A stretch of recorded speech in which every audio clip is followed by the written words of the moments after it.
Hello, in this video I'm going to talk about operations with radicals, okay? First thing we are going to talk about is addition and subtraction.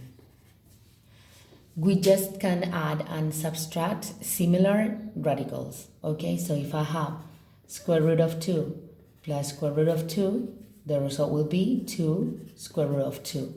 We just add similar things always in any case. So for example, 1 apple plus 1 apple equals 2 apples. But if I add 1 orange with 1 apple, the result is, I cannot say 2 orange apple. I would say, in any case, I would say 2 pieces of fruit. And if I do that, I'm transforming to have the same kind of thing. I'm talking now about pieces of fruit. All right, so I need to have always the same thing. And if I have 5 square root of 3 minus 2 square root of 3 plus 7 square root of 3, now the result will be 5 minus 2, 3, 3 plus 7, 10 square root of 3. All right, I think it is easy. Then multiplication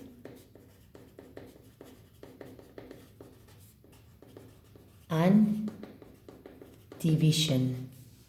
If I'm talking about multiplication and division, we need to remember a property of powers that says that if I have a to the power of n plus b to the power of n, I can put them together like this and raise them to the power of n.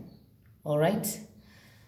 So imagine that I have, this is easy to understand if I think about an easy example. Imagine that I have 3 cubed times 5 cubed. I could write that this is 3 times 3 times 3, and then 5 times 5 times 5. So I can change the order. Well, I can just take this with this, this with this, this with this, and say that this goes cubed. All right? So you have to bear this in mind. I'm smiling like this.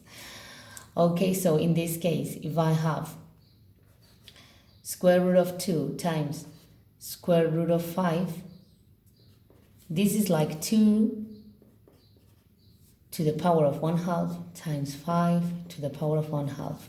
Since I have the same exponent like here, I could write that this is 2 times 5 to the power of 1/2. That is square root of 10, okay?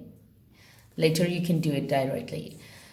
So the only condition is that you need to have the same index. But remember that in a previous video, we talked that since we can write this as a fraction and there are infinite equivalent fractions for 1, all right?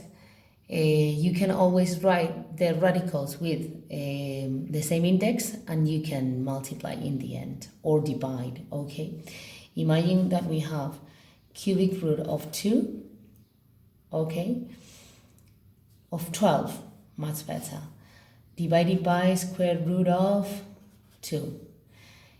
I cannot divide directly because I don't have the same index, but I can think of a common index, all right? So if I have 3 and 2, the least common multiple would be 6, so I could write this is 6.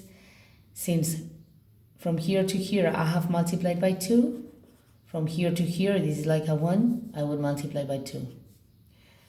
And this would be divided by 6 as well. From here to here I have multiplied by 3, so from here to here I have multiplied by 3. So I could put this like this. This is 144 divided by 8. And then I would perform my division. All right? I hope it is clear. And if I have a power of a radical, for example, I have this B, A, and C. This is exactly, and then to the power of D. Okay? If I write this as a power, this would be a to the power of c over b, and then to the power of d. Again, you have to think of the properties of powers, and remember that a power to another power, you have to multiply the indices, all right? So this would be a to the power of cd over b. So as a radical, I can write this like this, cd. So if I have this, cubic root of 2 to the power of 2 and to the power of 5. I can write it this like this, 2 to the power of 10, because I can put this inside. I told you why here, okay? And then radical, this is the only thing, the last thing we will do. Radical of a radical. If I have n, and then I have this, I can multiply the indices and write this as an only radical. Okay? It is easy if you think this as fractions, okay? Because this will be a to the power of b over m, and this is like to the power of 1, okay? 1 over n.